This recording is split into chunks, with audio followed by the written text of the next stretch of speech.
Hello, hello, hello. Good morning, good afternoon, good evening to you. Wherever you may be watching me from tonight, I want to welcome you to tonight's episode of Chat with Themmy. I was busy being a mother, y'all. And yeah, my baby had a very restful day, so he is just all up in my business tonight. I apologize. Like 3 minutes, 4 minutes late. Yeah. Um, Tonight is, we're into a new month, and then there's a lot of different things that we may be experiencing. Okay, so whether you're joining me from LinkedIn, Facebook, or Instagram, I want to say thanks for joining me and thanks for supporting me on this journey. Tonight, I want us to look at something very interesting. Let me grab it on the screen so you can see. Um, whatever you feed, whatever you feed is what takes over you. That's what I believe. There are two forces that I believe, and they're two equally powerful forces. One is faith, and one is fear. So tonight, I want us to look at the power of either of these, depending on where your investment goes. Okay. So I want us to look at the power of faith and the power of fear. You may say, well, I believe this is going to happen. I believe that it's going to happen. And sometimes you may also be scared that something could happen, right? And I know the Bible spoke about Job and said all that he feared came upon him. Having faith and having fear is okay. It's okay to be scared sometimes. But if you dwell too much on your fear and you decide to nurture it, to feed it, I mean, that's investment. And every investment has a return on it, good or bad. All right? That's what I want you to know tonight. So tonight we're looking at the power of faith and the power of fear. Okay? So let me move it over here. Let's talk about faith. Okay? Faith is typically, understood as a strong belief or trust in something or someone. To say, okay, I know something is gonna happen, or I know this person is reliable and stuff like that. Often there's no real tangible proof. The Bible say faith is the evidence of things hoped for, you know, and things not seen. So faith can be religious, it can be spiritual, or it can just simply be a confident expression in a positive outcome or the goodness of people in life. All right. So whether you're a spiritual person, you could liken faith to being spiritual, or it's just like a strong belief in something positive. Okay. So sometimes you don't need to see the evidence before you have faith that, okay, this is going to happen, this is going to turn out right. All right. So quite often there's no like tangible things to say, okay, um I can see this phone, I can hold this phone, so I know it exists. No, sometimes it doesn't need to be there. Someone once said faith is, taking the first step if you do not see the entire staircase. So whether or not it's there, you just want to, make a move, trusting the process that um this thing is going to happen, or this thing is going to be established. Okay. So another thing, let's look at fear, right? So fear is more often an emotional response. Remember, the thing doesn't have to be in existence before you have faith. Also, it doesn't have to be in existence before you fear. All right. So most of the time, fear is an emotional response to a perceived threat or danger, or something negative. It could be real or it could be in your imagination. So sometimes it's rational, sometimes it's irrational, and when it's irrational, sometimes it limits your action or it limits your potential. Sometimes it's try to protect you from harm. but other times it's just all up in your head. Okay, so the both faith and fear can impact your life in opposite and diverse ways. All right. When you have faith, faith is more on the positive side, and fear is more on the negative side. Someone did use fear, the acronym for fear, and said there are false evidences appearing real. Okay, so you either want to face it or you want to run from it. I think they said it also means face everything and run, or uh, um no, fear everything and run, or face everything and rise, or something like that. I'm not sure I'm getting it right. All right, just to kind of decide for the acronym of fear. So whether or not you have faith, and the thing is, faith and fear does not, do not go together. It's either you have faith or you have fear or doubt, which doubt sometimes and fear goes, hand in hand sometimes. So faith and fear does not cohabitate. No, it's either you're positive or negative. There's no gray area here. All right. So faith helps you to have a positive mindset. You're hopeful. You're full of um, optimism. Faith helps you to have hope in life and makes you to look out for the positive things in life. Believing that things will work out, you can motivate individuals, you can motivate yourself to to pursue your goals and stuff and pursue your dreams, irrespective of the challenges you may be facing. Faith can make you more resilient to say, okay, in irrespective of the adversity that I'm facing right now, irrespective of the challenges I'm going through right now, um, I am definitely going to rise. Okay? So faith is as equally as powerful as fear, but they just both leads you to, opposite direction. Okay? So remember that faith and fear cannot go together. All right? So you cannot have faith and say, okay, I'm going to start a business, or I'm going to be a multimillionaire, or I'm going to, come out big, or I'm going to come out successful for my college career, uh, for my college journey. And at the same time, you're so scared to take action that you don't send in your application, you don't write your exam, you don't do your projects. Faith and fear does not match. Or maybe I watched a video today where the preacher was saying that people drop words carelessly and they don't know that words are powerful. Maybe you're in the presence and someone say, oh, after this people, like, after this school or after this area, when you get to a certain level, before you know, you're off to scene and blah blah blah, and then you just laugh. Meanwhile, you're not supposed to take any careless word casually. Words are spirits, and when they go out, they're looking for people to inhabit. All right. So depending on where your investment is, you could be feeding your faith or you could be feeding your fear. All right. So, like I said, it doesn't have to be in existence before you build faith or before you nurture fear. All right. Faith also have its health benefits. Faith makes you relax. It takes away your anxiety. It makes you have this resolve, knowing that at the end of the day, it's all going to work out for your good.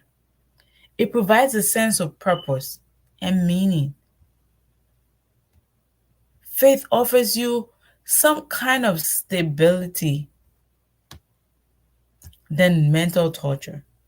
Fear can torture you, like whether it's there or it's not there.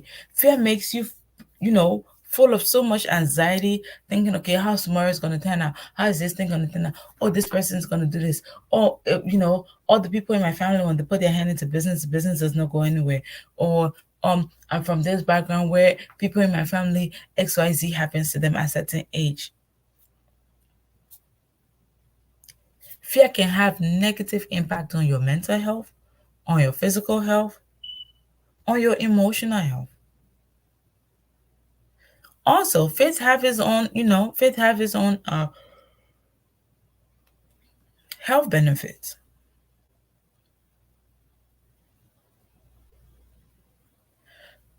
The fact that you have low mental stress, right? The fact that faith gives you some form of resolve, faith gives you some form of relaxation and take away your anxiety, or sort of step down your anxiety a bit, even if you're tense about something. Faith helps you to find this balance. All right, it keeps you in a good mental state. Faith helps you to continue your journey irrespective of what your path looks like, because you know that I just need to give life, one more. I just need to try again. I just need to take a step again. I just need to go forward again. Okay? And you need to have faith to be able to execute. You cannot you cannot be wanting to invest your time, your money, your energy into something, and you're like mentally convincing yourself that this is not going to work out. That's a very stressful space to be in. Faith and fear cannot stay in the same place. No, they cannot. Once you nurture faith, you get rid of fear. Once you nurture fear, you get rid of faith. There's no in between. Can I say I'm a little, I have a little faith and a little fear? No. No. They don't go together. All right? So you need to focus your energy on the one you want to manifest in your life. Faith makes you, you know,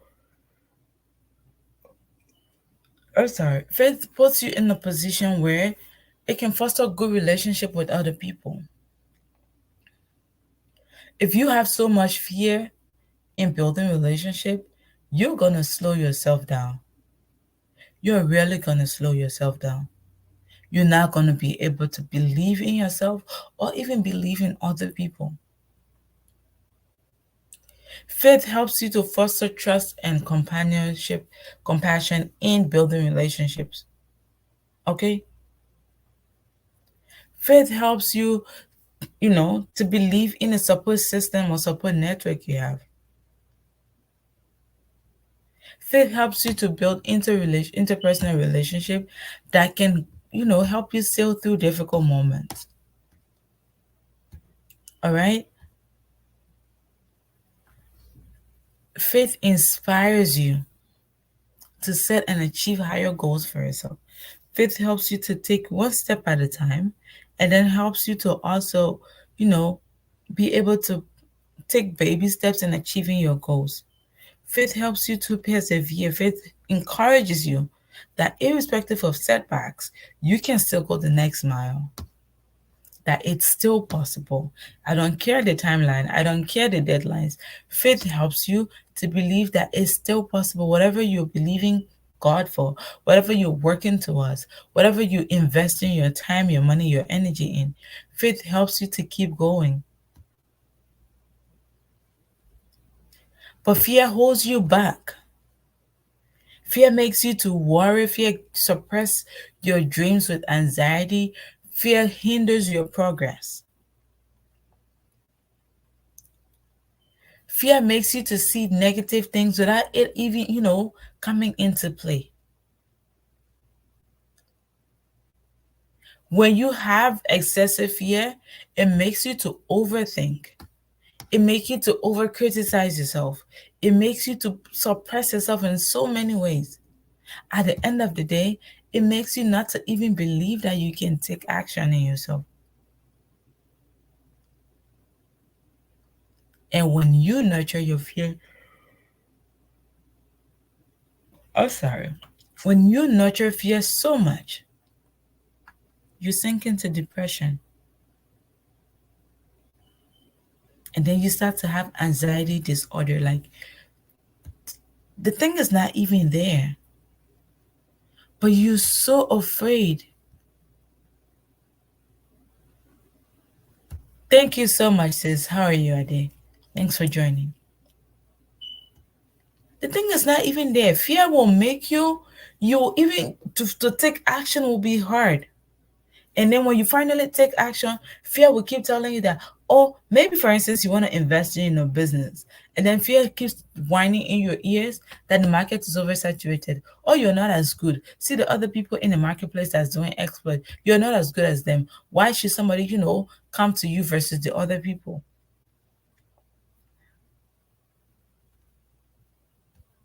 How many investments have you made that fear has stopped you from executing or implementing what you learned to bring that to pass or to bring some returns on your investment? How many?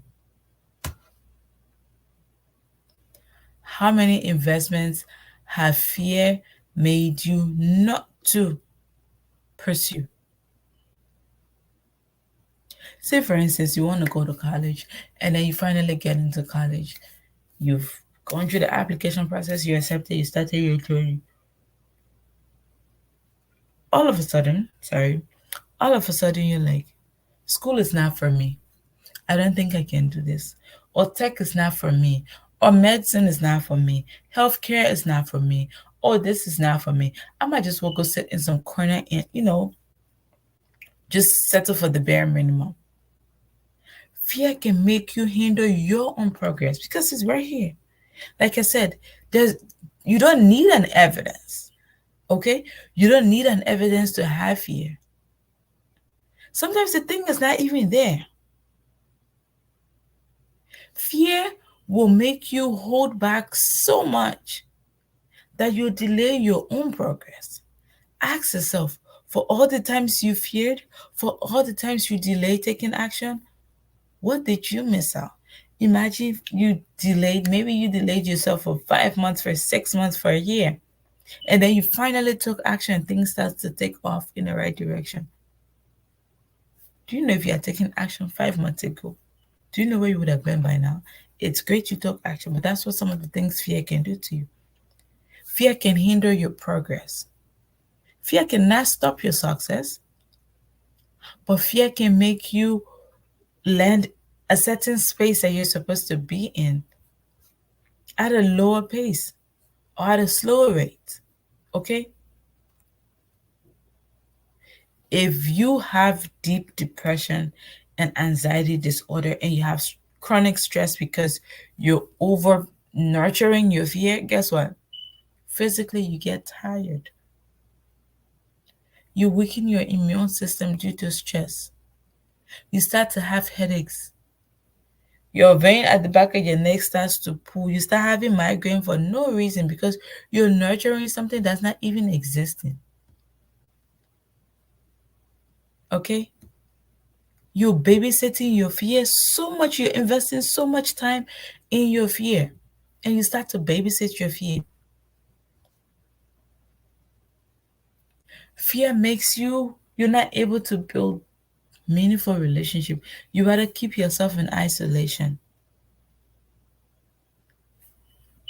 Fear makes you don't even know the meaning of true relationship no more. It keeps you stuck. It keeps you in your own headspace. Then negative things starts to pop up in your head. Oh, they don't care about you. Oh, nobody loves you. Oh, there's no one to look after you. Oh, people are just trying to take advantage of you. That's fear. All right? That's fear. Then you start to keep yourself in isolation. Then you start reading negative meaning into everything that people say. You start misunderstanding people, fear makes you start to have some defensive behavior. When somebody tries to be genuine towards you, you're just blocking them here, there, and everywhere. Fear makes you procrastinate. It makes you to hesitate. It makes you tell yourself, am I really good at this? If I start this, what if I fail?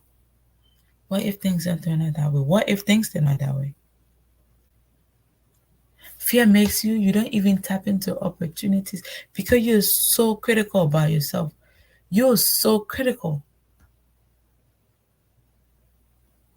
You're so critical. You keep telling yourself, what if it doesn't work out? What if it does work out? Right? Ask yourself, what if it works out? Fear makes you're scared to tap into opportunities.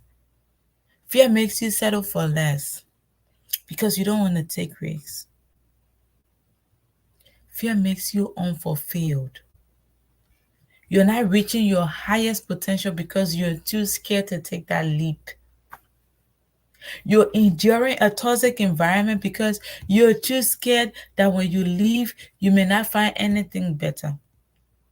You're enduring a toxic relationship because you're too scared that nobody's gonna love you for you, or you're not amazing enough. You're enduring a toxic job because you feel like jobs are hard to come by, and you don't even have the courage to tap into your own potential to make things happen for yourself. So you're stalling at a space where they're not treating you right. You're giving your best, but you're appreciated less. You're not paid your worth. Okay? And everything is working against you in that environment, but you're still stuck there because, well, if I leave, how am I gonna manage?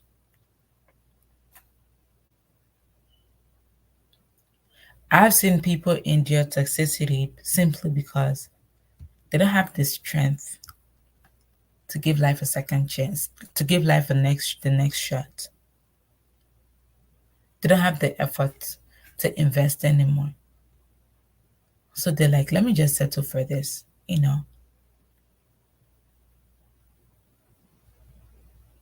You have a business, but you're so scared, so you cannot show up for your business. That's fear. You want to take that course to improve your skills, but you feel like, well, the market is so saturated. How am I going to monetize after I complete this exercise? That is fear. All right? That's fear.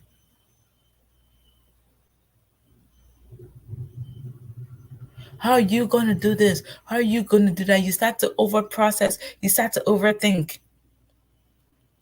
The thing not even here yet, you're over processing. Then before you know, you start to have cold feet. You don't take action simply because you're too scared that you're not worth it. Oh, I'm not worth it. Oh, there's someone better than me. Oh, I don't have a master. Oh, I don't have, enough knowledge in this space. There are people who are way better than me. That's fear. So fear makes you not to challenge yourself enough. Fear makes you not to put yourself out there because you're too scared to do so.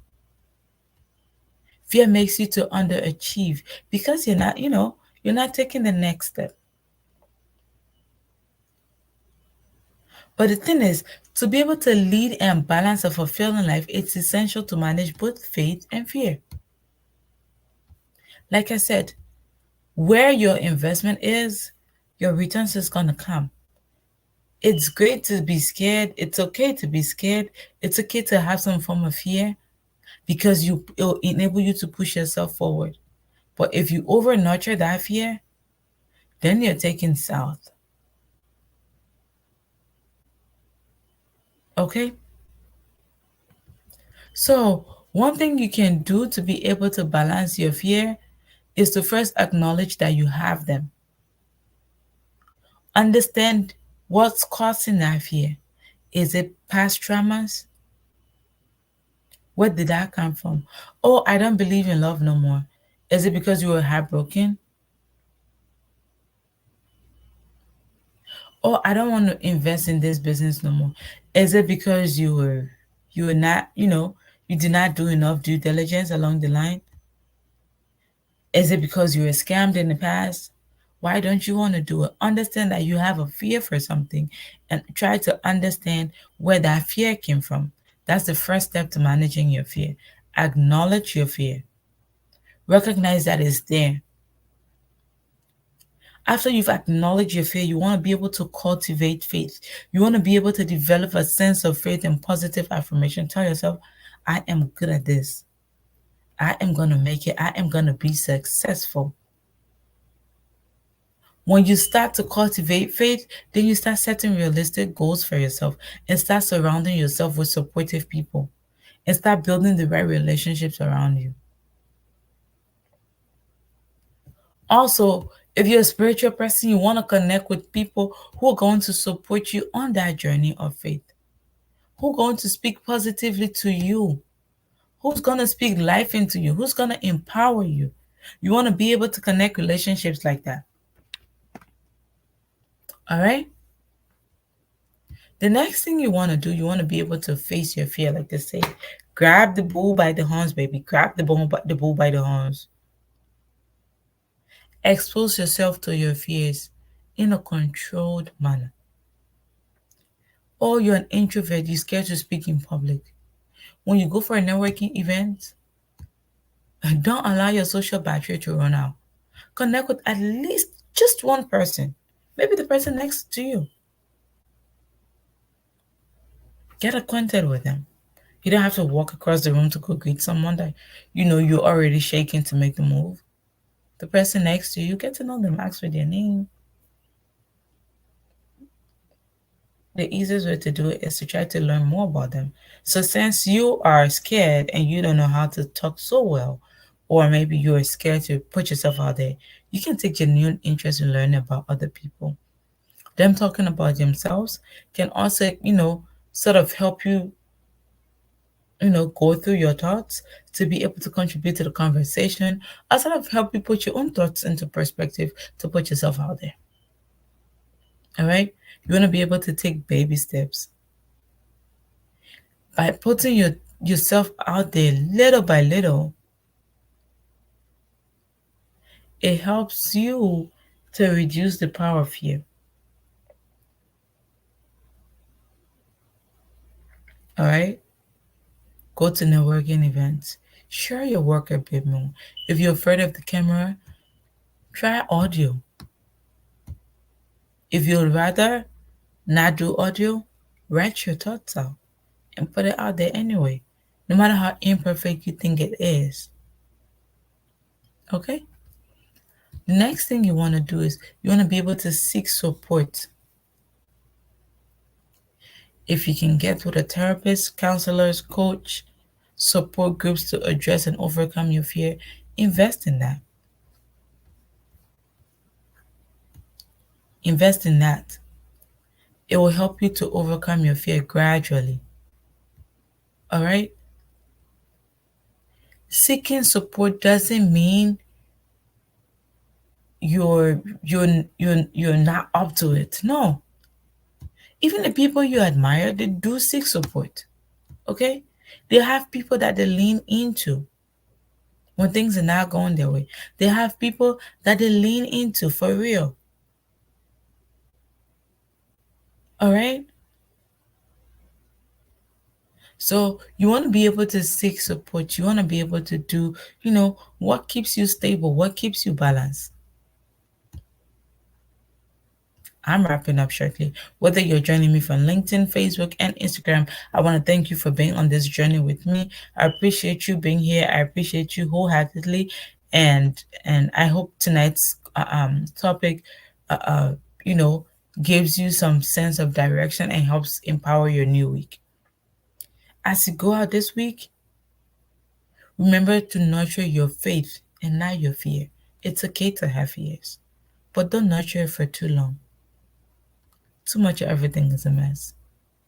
It's not good. All right? So you want to be able to practice what makes you stable. Is it meditation to reduce your fear?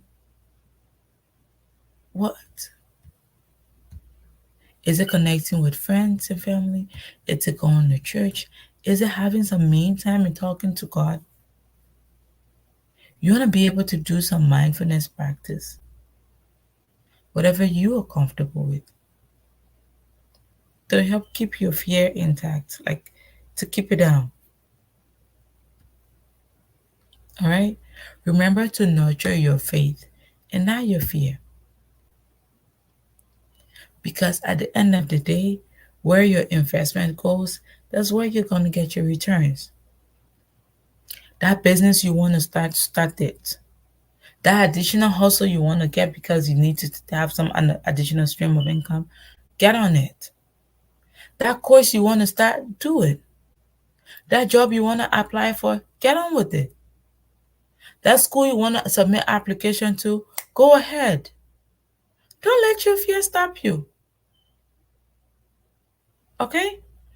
Do not let your fear stop you. As I'm wrapping up tonight, my word for tonight is do not let your fear stop you. Nurture your faith because it's as powerful as your fear if you nurture your fear. All right? Nurture your faith and walk in your purpose. It is that powerful.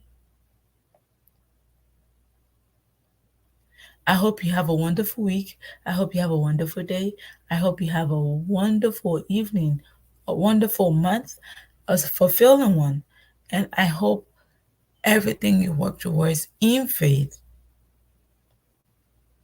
comes to fusion. Have a wonderful evening and good night. Bye bye.